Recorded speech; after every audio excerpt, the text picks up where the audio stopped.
শহীদ বুদ্ধিজীবী দিবসে জাতির শ্রেষ্ঠ সন্তানদের শ্রদ্ধাভরে স্মরণ করলেন রাষ্ট্রপতি মোহাম্মদ শাহাবুদ্দিন ও প্রধান উপদেষ্টা অধ্যাপক মোহাম্মদ ইউনূস। মিরপুরের শহীদ বুদ্ধিজীবী স্মৃতিসৌধে ফুল দিয়ে শ্রদ্ধা জানান তারা। এ সময় আইন উপদেষ্টা আসিফ নজরুল বলেন, ৭১-এর মুক্তিযুদ্ধের ধারাবাহিকতায় শোষণমুক্ত দেশ গঠনেই জুলাইয়ের গণ অভ্যুত্থান। শনিবার ভোর ৬:৫৫ মিরপুরের শহীদ বুদ্ধিজীবী স্মৃতিসৌধে জাতির শ্রেষ্ঠ সন্তানদের ফুল দিয়ে স্মরণ করেন রাষ্ট্রপতি মোহাম্মদ শাহাবুদ্দিন। এ সময় সেখানে কিছুক্ষণ নীরবে দাঁড়িয়ে থাকেন তিনি। সালাম জানায় সশস্ত্র বাহিনীর একটি চৌকস দল।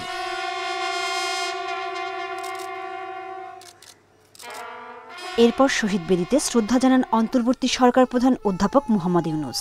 এ সময় বাজানো হয় বিউগলের করুণ সুর।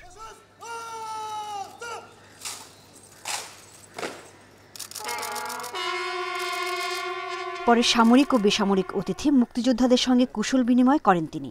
এ সময় প্রধান উপদেষ্টার প্রেস সচিব শফিকুল আলম জানান, বুদ্ধিজীবীদের আত্মত্যাগকে ধারণ করেই এগিয়ে যাচ্ছে অন্তর্বর্তী সরকার। জুলাই গণ আন্দোলন, যে গণ অভ্যুত্থানের যারা ছিলেন, তারা পুরো শহীদ বুদ্ধিজীবীদের ড্রিম, তাদের আইডিয়ালস, তাদের যে দেশ গড়ার যে স্বপ্ন, আমরা পুরোপুরি এটা ধারণ করি এবং সেই লক্ষ্যে আমরা এগিয়ে যাচ্ছি। আর আইন উপদেষ্টা আসিফ নজরুল বলেন, ৭১-এর মুক্তিযোদ্ধাদের স্বপ্নের ধারাবাহিকতাতেই ছিল জুলাই গণ অভ্যুত্থান। ওনারা যে স্বপ্ন, যে প্রত্যয় এবং যে ভালোবাসা, দেশের প্রতি ভালোবাসা নিয়ে যে সংগ্রামে ঝাঁপিয়ে পড়েছিলেন, সেটারই কন্টিনিউয়েশন ছিল আমাদের জুলাই গণ অভ্যুত্থান। জুলাই গণ অভ্যুত্থানকালেও দেখেছি আমাদের তরুণরা, আমাদের ছাত্ররা জীবনের মায়াকে উপেক্ষা করে গণতন্ত্র, মানুষের অধিকার, বৈষম্যহীন সমাজ প্রতিষ্ঠা, শোষণমুক্ত সমাজ প্রতিষ্ঠার জন্য লড়াই করেছে। প্রধান বিচারপতি সৈয়দ রেফাত আহমেদের শ্রদ্ধা জ্ঞাপনের পর মুক্তিযুদ্ধ বিষয়ক উপদেষ্টার নেতৃত্বে শ্রদ্ধা জানান শহীদ বুদ্ধিজীবী পরিবারের সদস্য, যুদ্ধাহত মুক্তিযোদ্ধারা। এরপর শহীদ বেদিতে নামে সর্বস্তরের জনতার ঢল। সোহেলি জাহান, ইন্ডিপেন্ডেন্ট নিউজ, ঢাকা। গণতন্ত্র ভুলুণ্ঠিত ও গণহত্যার কারণে আওয়ামী লীগ জনবিচ্ছিন্ন বলে মন্তব্য করেছেন বিএনপি মহাসচিব মির্জা ফখরুল ইসলাম আলমগীর। আর সিপিবি নেতা রুহিন হোসেন প্রিন্স বলেছেন, ২৪-এর গণ অভ্যুত্থানের অর্জন যেন বৃথা না যায়, সে লক্ষ্যে ঐক্যবদ্ধ থাকতে হবে। সকালে শহীদ বুদ্ধিজীবী স্মৃতিসৌধে শ্রদ্ধা জানিয়ে এসব কথা বলেন তারা। মিরপুর স্মৃতিসৌধ ও রায়েরবাজার বধ্যভূমিতে সর্বস্তরের জনতার সঙ্গে জাতির শ্রেষ্ঠ সন্তানদের শ্রদ্ধা জানাতে আসেন রাজনৈতিক দল ও নানা সাংস্কৃতিক সামাজিক সংগঠনের নেতাকর্মীরা। ফুলেল শ্রদ্ধা জানানোর পর নীরবে দাঁড়িয়ে স্মরণ করা হয় জাতির সূর্য সন্তানদের। এ সময় মুক্তিযুদ্ধ বিষয়ক উপদেষ্টা জানান, মুক্তিযুদ্ধকে ৭১-এর প্রেক্ষাপটেই দেখতে হবে, বর্তমান বাস্তবতায় নয়। জনগণ মুক্তিযুদ্ধে অংশগ্রহণ করেছে, তারা যে অবদান কিংবা যে ত্যাগ, যে বীরত্ব মুক্তিযুদ্ধে প্রদর্শন করেছে, সেটা ৭১-এর নিরিখে নির্ণীত হবে। এটা এখনকার প্রেক্ষাপটে তো সেটাকে বিবেচ্য বিষয়ে আনা যাবে না, কারণ এটা একটা ঐতিহাসিক ব্যাপার, ইতিহাসকে তো পাল্টানো যায় না। এর আগে মিরপুর বুদ্ধিজীবী স্মৃতিসৌধে শ্রদ্ধা জানান বিএনপির মহাসচিব মির্জা ফখরুল ইসলাম আলমগীর। এ সময় বৈষম্যহীন দেশ গড়ার প্রত্যয় জানিয়ে আওয়ামী লীগকে উদ্দেশ্য করে তিনি বলেন, গণতন্ত্র হত্যা করার কারণেই জনবিচ্ছিন্ন হয়েছে তারা। যারা জনগণ থেকে সরে যায়, যারা গণতন্ত্রকে হত্যা করেছে, যারা মানুষকে হত্যা করেছে, গণতন্ত্রকামী স্বাধীনতা মানুষদেরকে যারা স্বাধীনতায় বিক্রি করে দিয়েছে, তারা অবশ্যই জনগণ থেকে বিচ্ছিন্ন হয়ে গেছে। সঙ্গত কারণেই আজকে তারা সেখানে অনুপস্থিত। অতীত অভিজ্ঞতার কথা তুলে ধরে ২৪-এর গণ অভ্যুত্থানের অর্জন যেন বৃথা না যায়, সে লক্ষ্যে সবাইকে ঐক্যবদ্ধ থাকার আহ্বান জানান বাম দলের নেতারা। যখন একটা স্বাধীনতা অর্জন করি, গণ অভ্যুত্থানের বিজয় অর্জন করি, তখন কিন্তু অপশক্তি আমাদেরকে টেনে ধরতে চাই। সুতরাং এইবার যে ২৪-এর গণ অভ্যুত্থান করলাম, আমাদের পেছনে অনেক অপশক্তি আছে, সেই অপশক্তিকে রুখে দাঁড়াতে হবে। আমি ৩টি অপশক্তির কথা বলি। প্রথমত হচ্ছে যারা পতিত হলো, তারা চাইবে আমরা যাতে ব্যর্থ হই ফিরে আসতে। যে অঙ্গীকারে শিক্ষার্থীদের ২৪-এর গণ অভ্যুত্থান, তা যদি পূর্ণতা না পায়, তবে শহীদদের আত্মত্যাগ ভুলুণ্ঠিত হবে বলে সতর্ক করেন সাংস্কৃতিক ব্যক্তিত্বরাও। রেজওয়ানুল হক, ইন্ডিপেন্ডেন্ট নিউজ, ঢাকা। শহীদ বুদ্ধিজীবী দিবসে রাজধানীর রায়েরবাজার বধ্যভূমি ও মিরপুর স্মৃতিসৌধে শ্রদ্ধা জানিয়েছেন সব শ্রেণী পেশার মানুষ। তারা জানান, মহান মুক্তিযুদ্ধে জাতির শ্রেষ্ঠ সন্তানদের আত্মত্যাগকে স্মরণ করতেই তারা এসেছেন। বর্তমান প্রজন্মে শিশু কিশোর তরুণরাও যেন জাতির গৌরবোজ্জ্বল এই ইতিহাস উপলব্ধি করতে পারে, সেই প্রত্যাশা সবার।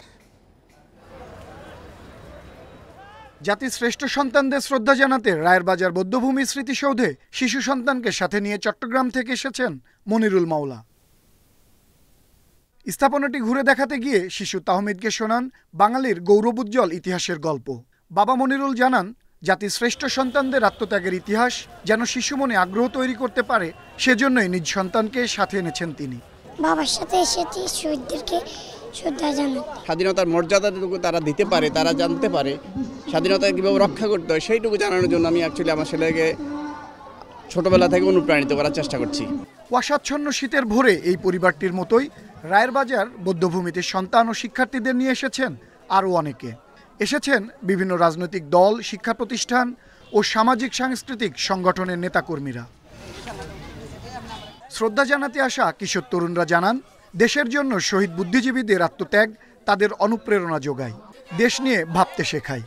ওনাদের মেরে ফেলা হয়েছিল, হ্যাঁ, ওনাদের সম্মান জানানোর প্রতি আমরা এখানে আসি ফুল দেওয়ার জন্য। দেশের প্রতি ভালোবাসা থেকে, দেশের প্রতি আমার যে আবেগ সেখান থেকেই আসে। এই যে বুদ্ধিজীবী সমাজ আমাদের জন্য যে আত্মত্যাগটা করেছেন, এই আত্মত্যাগটাকে যেন আমরা কোনোভাবে বিফলে না যেতে দিই। অভিভাবকরা বলেন, নতুন প্রজন্ম যেন মুক্তিযুদ্ধের চেতনা ধারণ করে শহীদ বুদ্ধিজীবীদের স্বপ্ন পূরণে দেশকে এগিয়ে নেয়, সেই প্রত্যাশায় শিশু কিশোরদের নিয়ে এসেছেন তারা। কারণ আমরা এখানে ফুল দিতে আসছি, এগুলো তো বাচ্চাদেরও জানা দরকার আছে, এই কারণে আমরা এখানে আসছি। মুক্তিযুদ্ধের সূচনা এবং পরিণতি এবং সাফল্য কীভাবে প্রতিষ্ঠিত হয়েছে সেটা তারা অনুধাবন করতে পারবে। স্বাধীনতার 53 বছরেও দেশ নিয়ে শহীদ বুদ্ধিজীবীদের প্রত্যাশা পূরণ হয়নি বলে অভিযোগ করেন অনেকে। আনোয়ার সাদাত নূর, ইন্ডিপেন্ডেন্ট নিউজ, ঢাকা। গণ অভ্যুত্থানের চেতনার সাথে বিশ্বাসঘাতকতা করলে প্রধান উপদেষ্টাকেও ছাড় দেওয়া হবে না বলে হুঁশিয়ারি দিয়েছেন জুলাই শহীদ স্মৃতি ফাউন্ডেশনের সাধারণ সম্পাদক সার্জিস আলম। দুপুরে জেলা শিল্পকলা একাডেমিতে জুলাই শহীদ স্মৃতি ফাউন্ডেশনের আয়োজনে শহীদ পরিবারের পাশে বাংলাদেশ অনুষ্ঠানে তিনি এ হুঁশিয়ারি দেন। সার্জিস বলেন, বাংলার মাটিতেই শেখ হাসিনার বিচার হবে, সম্পর্ক ভালো রাখতে চাইলে শেখ হাসিনাকে ফেরত দিতে হবে ভারতকে। তিনি অভিযোগ করেন, আন্দোলনে গুলি চালানো পুলিশ সদস্যদের শাস্তির বদলি করে নতুন পোস্টিংয়ের তদবির চলছে। অনুষ্ঠানে রাজশাহী বিভাগের 46 জন শহীদের পরিবারকে জুলাই শহীদ স্মৃতি ফাউন্ডেশনের পক্ষ থেকে আর্থিক সহায়তা দেওয়া হয়। আমরা কোনো ক্ষমতা পিপাসু নয়, বিবেক বোধের জায়গায় যদি আমাদের মনে হয় যে কেউ আপনারা এই অভ্যুত্থানের স্পিরিটের সাথে বিশ্বাসঘাতকতা করছেন, even professor doctor Mohammad Yunus যদি হয়, আমরা তাকেও ছেড়ে কথা বলবো না। সংখ্যালঘু সম্প্রদায়ের জন্য আনুপাতিক হারে সংসদে আসন সংরক্ষণের দাবি জানালো জাতীয় হিন্দু মহাজোট। তাদের জন্য আলাদা কমিশন গঠনের দাবিও জানানো হয়েছে। বিভিন্ন সময় হিন্দুদের ওপর হামলায় আওয়ামী লীগ ইন্ধন দিয়েছে বলেও অভিযোগ করেছে মহাজোট। সকালে জাতীয় প্রেস ক্লাবে গোলটেবিল বৈঠকে এসব কথা জানায় তারা। এদিকে জোটের বিভিন্ন দাবিতে একমত পোষণ করেছেন রাজনৈতিক দলের নেতারা। সাম্প্রদায়িক সম্প্রীতি সুরক্ষায় করণীয় নিয়ে গোলটেবিল বৈঠকের আয়োজন করে জাতীয় হিন্দু মহাজোট। এতে উপস্থিত ছিলেন বিএনপি, জামাত সহ বিভিন্ন রাজনৈতিক দলের প্রতিনিধিরা। লিখিত বক্তব্যে হিন্দু মহাজোট দাবি করে, ধর্ম অবমাননার অজুহাতে গেল 15 বছরে বিভিন্ন জায়গায় হিন্দুদের বাড়িঘরে হামলা হয়েছে। অনুসন্ধানে জানা গেছে, দাবি করে জোটের অভিযোগ, 1991 সালের ঘটনা সহ প্রতিটি ঘটনায় ইন্ধন দিয়েছে আওয়ামী লীগ, আর তাতে অংশ নিয়েছে অন্যান্য দলের কর্মীরাও। তাই এসবের বিচার হয়নি বলে অভিযোগ তাদের। সিরাজগঞ্জ, ব্রাহ্মণবাড়িয়ার নাসিরনগর, যশোরের অভয়নগর, চট্টগ্রামের হাটাদারি, রাউজান, ফটিকছড়ি, কক্সবাজারের রামু, কুমিল্লা, চাঁদপুর, চৌমোহনী, সাতক্ষীরা, খুলনা, শিয়ালী, রংপুরের ঠাকুরপাড়া, পীরগঞ্জ, সুনামগঞ্জের শালা, নড়াইল সহ দেশের বিভিন্ন স্থানে হিন্দুদের গ্রামের পর গ্রাম জ্বালিয়ে দেওয়া হয়েছে ধর্ম অবমাননার অজুহাতে। তাদের বিভিন্ন দাবির প্রতি একাত্মতা জানিয়ে রাজনৈতিক নেতারা বলেন, হিন্দুদের ভোট ব্যাংক দাবি করে রাজনীতি করেছে একটি দল। রক্ষাকর্তার খেলা, সেটা আওয়ামী লীগ হোক কিংবা আর কেউ হোক, এই রক্ষাকর্তার খেলা আপনারা খেলতে দেবেন না। যেখানেই মাইনরিটি আছে, সকল দেশেই মাইনরিটি সম্প্রদায়, সেটা ধর্মীয় মাইনরিটি হোক অথবা জাতিগত, সবাই ইনসিকিউর ফিল করে সব সময়। এই যুবক এবং তরুণদেরকেই গড়তে হবে এবং তাদেরকে এই জাতির নেতৃত্বের জায়গাগুলোতে নিয়ে আসতে হবে। এ সময় সংখ্যালঘুদের বিভিন্ন ইস্যুতে কথা বলতে ও দাবি আদায়ে আলাদা কমিশন করার দাবি জানান হিন্দু মহাজোট। এইটা যাতে না হয়, কারণ আরাফাতুর রহমান, ইন্ডিপেন্ডেন্ট নিউজ, ঢাকা। ক্ষমতায় গেলে বিশেষ চাহিদা সম্পন্ন মানুষের জন্য মর্যাদার পরিবেশ সৃষ্টির প্রতিশ্রুতি দিয়েছেন বিএনপির ভারপ্রাপ্ত চেয়ারম্যান তারেক রহমান। শনিবার বিকেলে এক মত বিনিময় সভায় তিনি এ প্রতিশ্রুতি দেন। রাজধানীর আগারগাঁওয়ে এলজিআরডি ভবনে প্রতিবন্ধী নাগরিকদের সাথে মত বিনিময় করেন তারেক রহমান। বিভিন্ন জেলার 1.5 শতাধিক প্রতিবন্ধী নাগরিক এতে অংশ নেন। বিএনপির ভারপ্রাপ্ত চেয়ারম্যান বলেন, ক্ষমতায় গেলে প্রতিবন্ধী ভাতা বাড়ানো, চিকিৎসা, চাকরি, যাতায়াত সহ সব নাগরিক অধিকার নিশ্চিতে নতুন আইন করা ও প্রচলিত আইন বাস্তবায়ন করা হবে। তিনি বলেন, ভবিষ্যতে কোনো প্রতিবন্ধী ব্যক্তি যাতে বৈষম্যের শিকার না হয় সেজন্য নানা পদক্ষেপ নেওয়ার আশ্বাসও দেন তারেক রহমান। অনুষ্ঠানে বিএনপি মহাসচিব মির্জা ফখরুল ইসলাম আলমগীর উপস্থিত ছিলেন।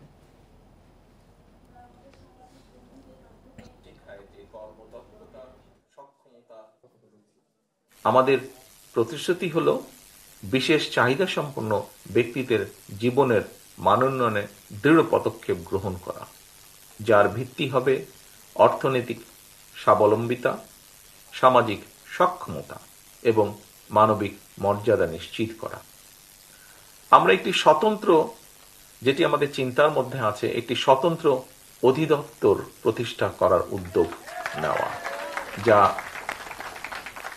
যা প্রতিবন্ধী ব্যক্তিদের, প্রতিবন্ধী ভাইদের, বোনদের জন্য সুনির্দিষ্ট কার্যক্রম পরিচালনার পাশাপাশি বিভিন্ন মন্ত্রণালয় বা বিভাগের কার্যক্রম সমন্বয় করবে। সংস্কার শেষে নির্বাচনের মাধ্যমে রাজনীতিবিদদের হাতে ক্ষমতা দিয়ে অন্তর্বর্তী সরকার চলে যাবে বলে জানিয়েছেন পররাষ্ট্র উপদেষ্টা মোহাম্মদ তৌহিদ হোসেন। দুপুরে নরসিংদীর বেলাবো উপজেলা সম্মেলন কক্ষে এক মত বিনিময় সভায় তিনি কথা বলেন। একটি অস্থিতিশীল পরিস্থিতিতে অন্তর্বর্তী সরকার দায়িত্ব নিয়েছে জানিয়ে তিনি বলেন, গণতান্ত্রিক রাজনৈতিক দলের কাছে ক্ষমতা হস্তান্তর করে অন্তর্বর্তী সরকার তার দায়িত্ব ও কর্তব্য সম্পন্ন করবে। এ সময় তিনি আরো বলেন, ভারতকে স্পষ্ট বার্তা দেওয়া হয়েছে, দুদেশের স্বার্থ সমানভাবে রক্ষা করে সম্পর্ক বজায় রাখতে হবে। সে লক্ষ্যে পররাষ্ট্র মন্ত্রণালয় কাজ করছে বলেও জানান উপদেষ্টা। আমি মনে করি যে সবকিছু একদিনে অর্জন করা সম্ভব নয়, সময় লাগে সবকিছুতে, কিন্তু অন্তত যেন মৌলিক রিফর্ম এবং তারপরে যে এই যে আপনার রিফর্মের পথ থেকে যেন সরে যেতে না পারে সেই ট্রেনটা, এইটুকু ব্যবস্থা করে দিয়ে আমাদের উপর যে দায়িত্বটা দেওয়া হয়েছে সেই দায়িত্বটা অর্পণ করে রাজনীতিবিদদের হাতে ক্ষমতা দিয়ে আমরা চলে যাবো, তারা দেশ চালাবে। দুধের দাম বাড়ানো কমানোর কোনো নিয়ন্ত্রক সংস্থা নেই। বেসরকারি কোম্পানিগুলো নিজেদের ইচ্ছে মতো দুধের দাম বাড়ায়, কাউকে না জানিয়ে এরই মধ্যে লিটারে 10 টাকা বাড়িয়ে দিয়েছে তারা। নানা খাতে খরচ বাড়ার অজুহাতে দাঁড় করিয়েছে ব্যবসায়ীরা। তাদের দাবি, খামারিদের লিটারে প্রায় 5 টাকা বাড়ানো হয়েছে, তবে খামারিরা বলছেন বেড়েছে সর্বোচ্চ 2 টাকা। বেড়েছে তরল দুধের দাম। প্রাণ, আরং, আকিস লিটারে 10 টাকা বাড়িয়েছে। 2-3 সপ্তাহ আগেও 1 লিটার তরল দুধের দাম ছিল 90 টাকা। তবে সরকারি প্রতিষ্ঠান মিল্কভিটা দুধের দাম বাড়েনি, কিন্তু সরবরাহ কম। আগে তো 45 টাকা করে নিতাম, এখন 50 টাকা করে নিতেছি। তো আমাদের তো যে পরিস্থিতি, ইনকাম তো আমাদের বাড়ে নাই, আমাদের তো আগের জায়গায় রয়ে গেছে, আরো বরং দেখা যাচ্ছে কমতেছে। অনেকেই যারা 1 কেজি কিনতো তারা আধা কেজি কিনতেছে, যারা আধা কেজি কিনবে তারা 250 গ্রাম কিনতেছে। এভাবে মানে অনেকে কিনা বন্ধ হয়ে গেছে। দাম বাড়ার জন্য বিপণনকারী প্রতিষ্ঠানগুলোর দাবি, গ্যাস, বিদ্যুৎ, প্যাকেজিং সহ সব খরচ আগের চেয়ে বেড়েছে, যার প্রভাব পড়েছে দুধের দামে। আমরা কিন্তু লিকুইড মিল্কের ফার্মার লেভেলে দাম বাড়িয়েছি। যেহেতু ফার্মার লেভেলে দাম বাড়িয়েছি, তার কস্টটাকে পোষানোর জন্য এবং দেশের মিল্ক প্রোডাকশনটাকে কন্টিনিউ রাখার জন্য, তার জন্য কিন্তু পরবর্তীতে ওটাকে সমন্বয় করার জন্যই আমাদের ফিনিশ প্রোডাক্টের উপর দাম বাড়াতে আমরা বাধ্য হয়েছি। খামারিরা বলছে, কোম্পানিগুলো লিটারে 10 টাকা বাড়ালেও প্রান্তিক খামারিদের দেয়া হচ্ছে সামান্যই। দুধ উৎপাদনকারী নয়, কর্পোরেট প্রতিষ্ঠানই বাড়তি মুনাফা করছে। 6 মাস আগে ডলারের যা মূল্য ছিল এখনো তাই আছে।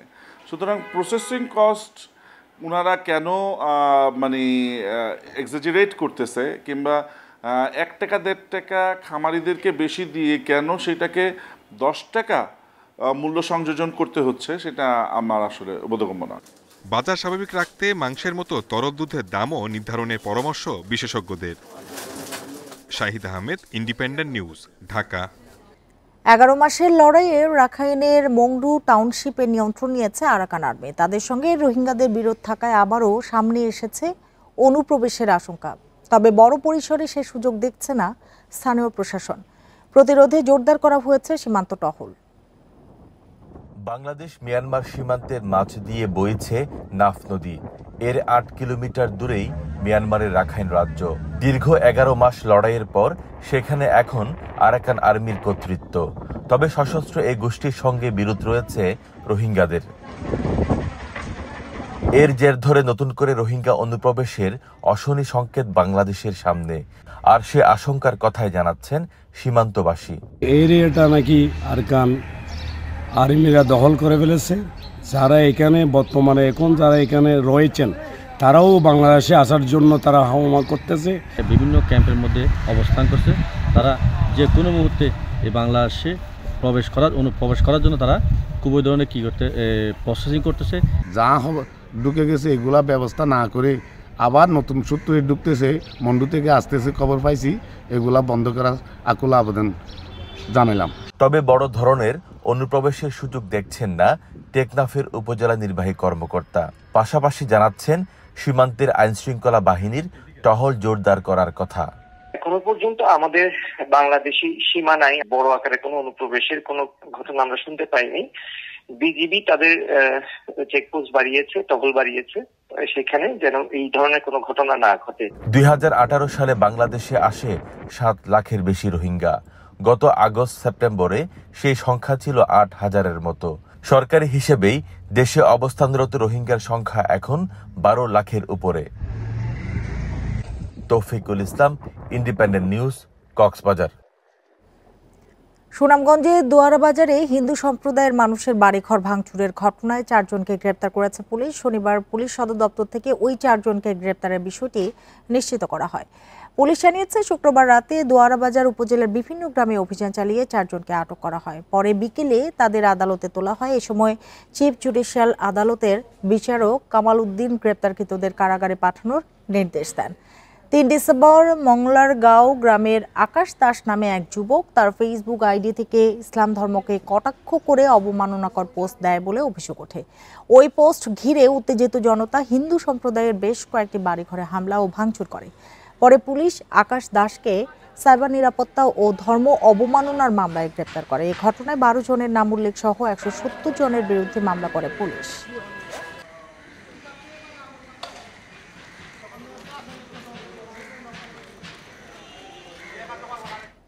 দাফন সম্পন্ন হয়েছে কবি হেলাল হাফিজের।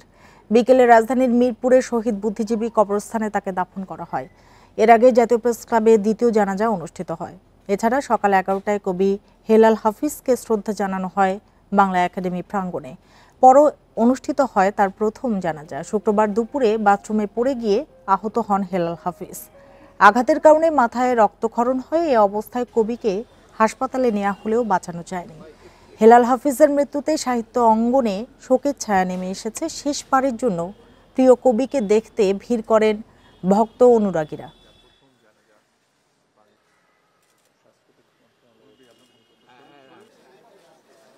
কবি বেঁচে থাকে তার কবিতায় এবং হেলাল হাফিজ তার কবিতাতে বেঁচে থাকবেন। সংস্কৃতি মন্ত্রণালয় আমরা আমাদের কি দায়িত্ব আছে কবি হেলাল হাফিজকে নিয়ে কি করা যায়, কি করণীয় আছে সেটা নিয়ে আমরা কাজ করব। আর এই ছিল এখনকার সংবাদে। ইন্ডিপেন্ডেন্ট টেলিভিশনের সব খবর আরো বিস্তারিত জানতে চোখ রাখুন ফেসবুক, ইউটিউব এবং এক্সে। ধন্যবাদ সবাইকে।